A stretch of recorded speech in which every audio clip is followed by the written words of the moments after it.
Good evening. Welcome back to Jan Marie's Canning Kitchen. Today we're going to do a mushroom soup. You'll never ever eat mushroom soup from a can again once you try this. It is amazing. So we are going to start with a half a cup of butter.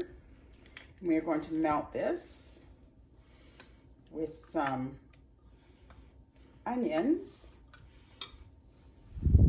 Saute the onions in. This is approximately about one medium onion. We're just gonna turn this up to approximately medium heat. These are onions from my garden that I got this year, so they're very, very, very strong. So we're just gonna watch this cook until it's a little bit translucent, and then we are going to add our mushrooms. The recipe calls for approximately 1 pound of mushrooms. We like ours a little bit more than 1 pound of mushrooms because we like it a little bit more flavorful with mushrooms. So we usually add about 1.5 pounds. But I think today I got about 1.25 pounds. That's what it came out to be. So we're just going to watch this cook here quickly,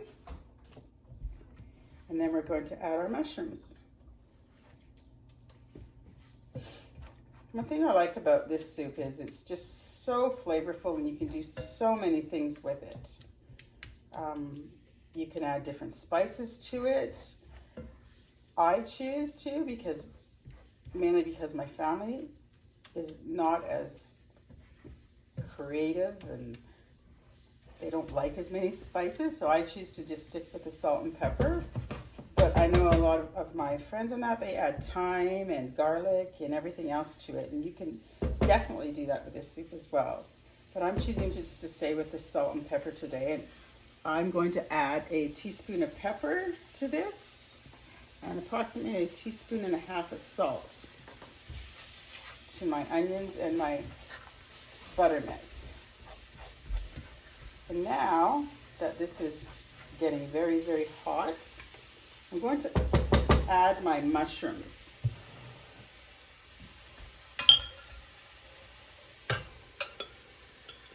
And this is approximately, like I say, 1.25 pounds or so.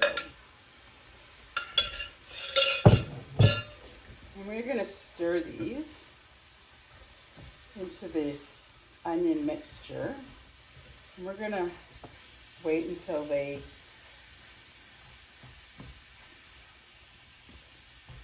get very, very liquidy, and as they cook, the liquid will just be absorbed and they'll become very, very, very brown. And we'll just continue to cook these until all the liquid is absorbed.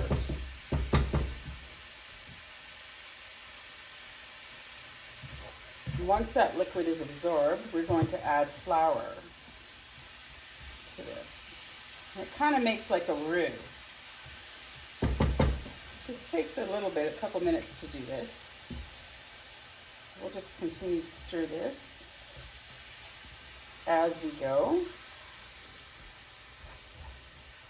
This recipe also uses chicken broth. You can use store-bought chicken broth. I choose to use my homemade chicken broth. I find that it's way more flavorful. But you can choose to do whatever it is that you choose to do. It's up to you. But I just like to use my homemade stuff because it's just more flavorful. I find it to be more flavorful.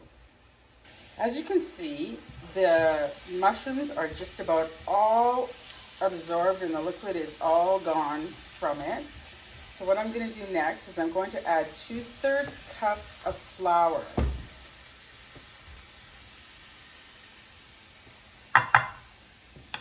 And I'm just going to continue to mix this. And it's a good idea that you continue to mix it and don't leave it or go or anywhere, because it will burn. You want it to get really thick. I have a very hot stove. My stove actually is very hard sometimes to regulate. I find the low is quite hot. It's actually on low right now, but you'll have to just know your stove. and how it works.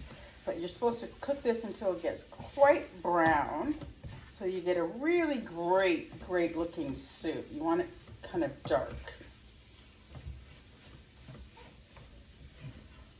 You just keep stirring this. And it looks like it's getting there.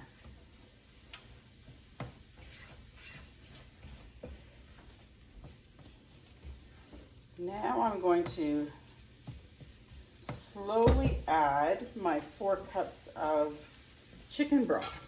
Like I said before, I usually use homemade chicken broth, so it actually gives the mushroom soup quite a bit stronger flavor when you use homemade broth. Okay, that will be another video, is how I make my homemade chicken broth. It's amazing. I use it so much all the time. So I just add this slowly. And I continue to add it. It's about 4 cups of chicken broth. Add a little bit at a time, so you can just see how it slowly thickens. It kind of is like a roux, like you're making a gravy, just about.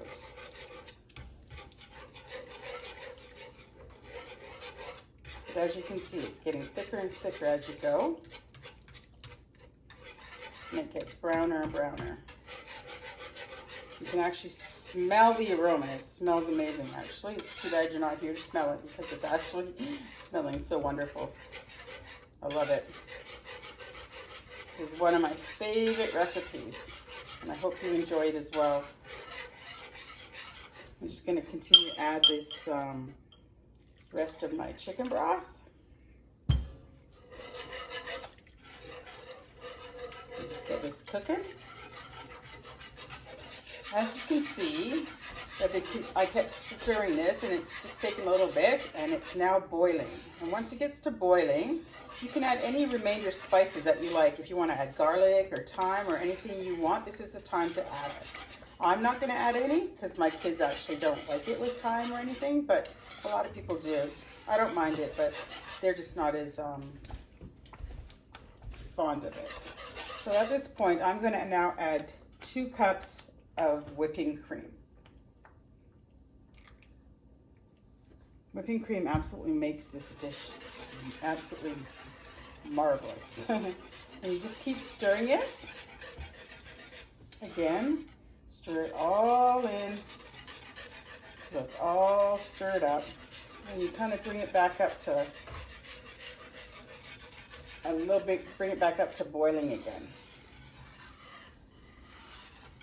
As you can see, it's getting closer and closer to another boil. And once it gets to another boil, which I believe it's pretty much there, this is where I will put it into our jars. I like to put mine into 500 ml jars, just because we don't usually eat more than that at a time. And then they're great for lunches and any kind of casseroles or anything that you want to make. So I think it's done here now. It's actually coming back up to a boil, but you don't want it to boil too much because of the cream, because it is whipping cream, and whipping cream you don't want to always boil too much because it can kernel. But as you can see, it's back up to boil. So I'm going to turn off my stove. I'm going to turn this over here a little bit so I can now push this closer to my jars. And once again, the most important part of canning is these jars have been washed and sterilized and put through the dishwasher, and they are ready to go. And I also have my lids at the back here in hot water. So I'm going to take this and I'm going to put this onto here, and I'm going to start scooping this into these jars.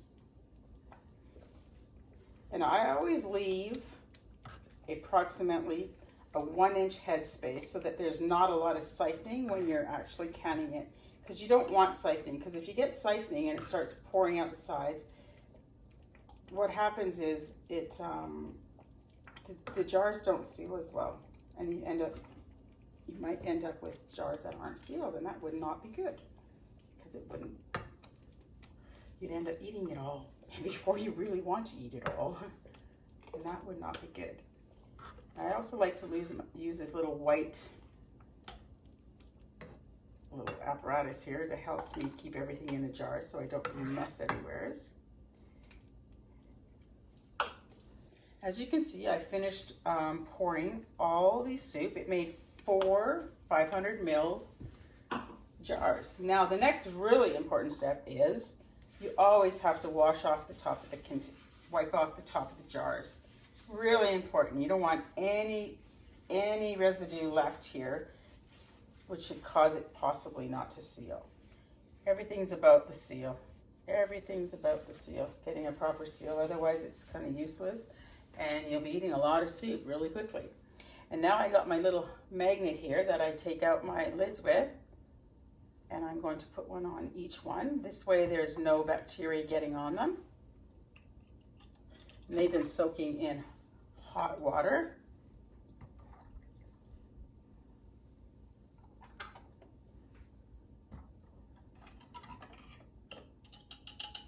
Oh, I've got 2 of them here at once. I don't really need to. Here we go. Now I take my rings and I just push them on here. Always just finger tight.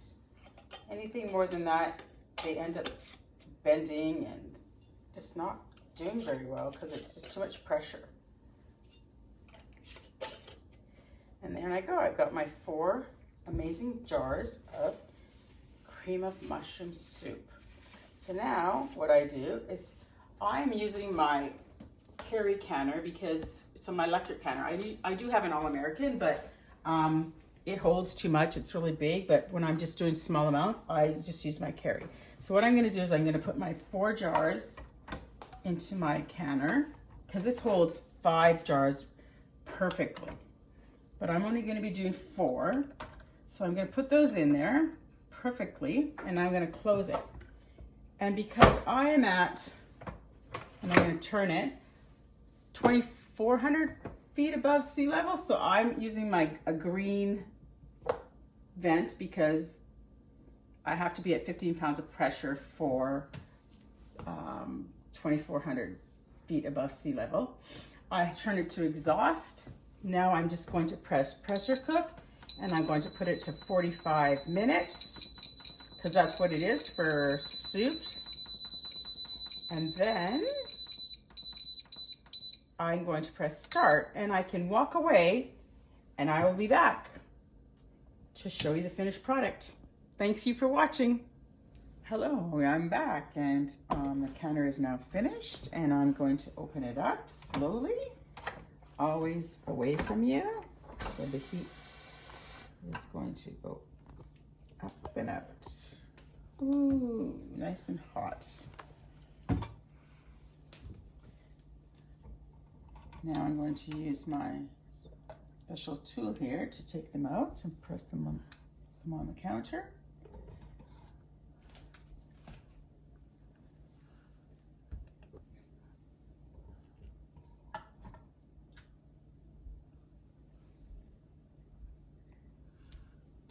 At this point in time, you just leave them here for 24 hours and you don't touch them so that they can have an amazing seal. And they are nice and dark, as you can see, and they'll be ready to eat. And I thank you for watching, and make sure to like, comment, and subscribe. We will see you later.